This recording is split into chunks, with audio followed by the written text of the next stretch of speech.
I'm disappointed that Jason Whitlock would confuse masculinity with a prison mindset.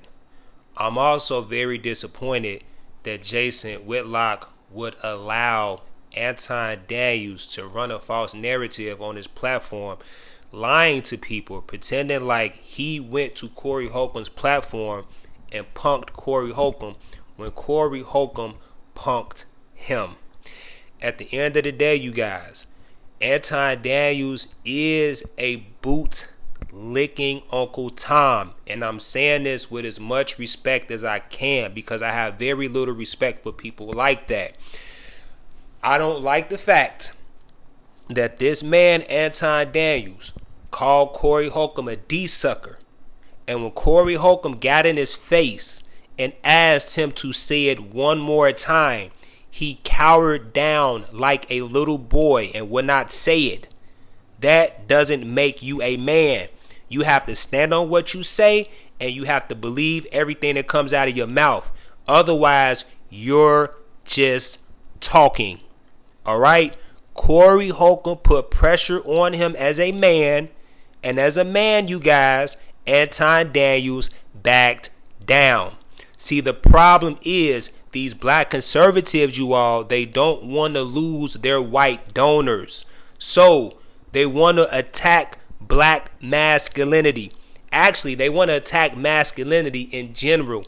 No man in their right frame of mind will allow another man to call him a D-sucker without checking him. And that's exactly what Corey did. Now listen to this. No man in their right frame of mind will allow another man to call him a kisser without checking him. And Anton Daniels never checked Corey Holcomb. In 2026, you all, I am disgusted and I am becoming grotesque and detested by these individuals who see somebody with money, who see somebody with a bag and want to ride their wave. I'm going to tell you something. To all my content creators out there, it don't matter how much you support Anton Daniels and his quest to run this false narrative and pretend like he punked Corey Holcomb. He's never, ever, ever going to put you on. You'll never get to his level because he worked for that. So I'll give him that. He worked for his YouTube platform, but his mindset is that of an Uncle Tom, you all. And this is the problem that Corey Holcomb had with him. He needs to be shaken. He needs to get out. I'm gonna land this plane and I'm gonna say this. The fact that when Corey Holcomb asked him if he was black, he goes, "No, I'm a Christian first." We know he's a Christian first. We understand that you're a Christian first, brother. But at the end of the day, I'm gonna tell you guys something. If religion united race, all right? If you let me repeat this one more time. If religion united the races, then we would have no racism. All right? This is why we have a black church and this is why we have a white church. I don't know if you guys noticed this, but white people go to a separate church and black people go to another church. I've been to a white church and I've been to a black church. You rarely find a church where it's mixed. And that should tell you a lot about racism, you guys. Just think about that while I end this video. If Christianity, if religion unites race, why is it that you have separate races in the same religion? Anton Daniels, you guys, is a buffoon and he's a coon and he's shucking and he's jiving for white men. He will never say anything bad about white men because he's scared, just like Jason Whitlock. Jason Whitlock, you guys, will get on here and disrespect as many black people as they want. You get what I'm saying? Myron Gaines will disrespect as many black people as they want. But they will never, ever, ever disrespect or ever tell the truth about white men, the colonizer, because they love their oppressor. Anton Daniels, Jason Whitlock, Myron Gaines, they suffer from Stockholm syndrome. That's why when Corey was like, "Aren't you black?" He was like, "No, I'm a Christian." That's Stockholm syndrome. All right. And people like Anton and people like Jason, they found they seat at the table, you know what I'm saying, and they cool with eating the scraps of white men. You get what I'm saying? And part of the deal is to disrespect your own race. They will never let you sit at the table with them unless you disrespect your own race, even in the hip hop community. So with like Anton Daniels, you guys is nothing more than like what the rappers are. You know what I'm saying? Like, and the podcasters are. You know, think about people like Whack 100. Whack 100 is so popular, you all, because he disrespects his own race. Look what he does on No Jumper. He caused chaos and confusion amongst his own race. Same thing with like Lil Durk and G Herbo. You know what I'm saying? They're popular rappers because they disrespect their own race. So unless you're a race traitor, you'll never blow up in the entertainment industry. Even myself, you all, like, you know, think about my channel.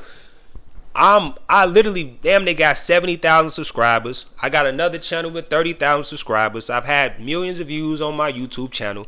However, you all, my channel won't break the algorithm. And I've been doing this for 5 years, close to 6 years. You know what I'm saying? It's been like a social experiment at this point. Just like, don't give up, keep uploading videos. I want to see how long they'll, like, you know what I'm saying, hold it back. And you all, you can't go nowhere unless you disrespect your own race. You know what I'm saying? Like, that's the unwritten rule of it. So, you know what I'm saying? Like, I understand why Jason Whitlock and Anton Daniels do the things that they do, because they don't want to go broke. However, they still shucking and jiving, and they still coon. So, you know what I'm saying? Like, you gotta like, I made a decision in my life. You know what I'm saying? I'm like, well, I'm almost dead anyway. And you know what I'm saying, I haven't done anything to sell my soul or disrespect my people. So, you know what I'm saying, if I gotta suffer for the next 40 years, you know what I'm saying, even if I'm homeless, bro, like, I'm serious. Even if I'm homeless, I can't feed myself, you know what I'm saying, like, it is what it is, you know what I'm saying, like, I'd rather starve to death. Like, I'm serious, y'all, like, I ain't gonna, and I know now y'all like, damn, really? I'd rather starve to death. I'd rather be homeless, you know what I'm saying, like, I'd rather lose it all than to turn my back on my own race. Because it's like, all right, Anton Daniels is a millionaire. You know what I'm saying? Jason Whitlock is a millionaire. You know what I'm saying? They got a lot of money. They can go wherever they want. You know what I'm saying? They can do whatever they do. But at the end of the day, their boss, like Corey Holcomb said, you know what I'm saying? Like, they boss, they don't respect them. You know what I'm saying? Like, they look at them worse. You know what I'm saying? They got less respect. Anton Daniels' boss has less respect for him than he would like a dirty, broke, crackhead bum. Because the dirty, broke, crackhead bum ain't disrespect his people. You know what I'm saying? Like, the dirty crackhead bum, he hurting himself, but he ain't hurting nobody else. The rhetoric and the narrative that Anton Daniels spews is harmful and hurtful to his own people. So he's considered a race traitor, and that's treason. And in certain cultures, you all, you know, treason is punishable by death. And this is why Corey Holcomb has such a problem with Anton Daniels, because he's a treasonous, race-baiting traitor.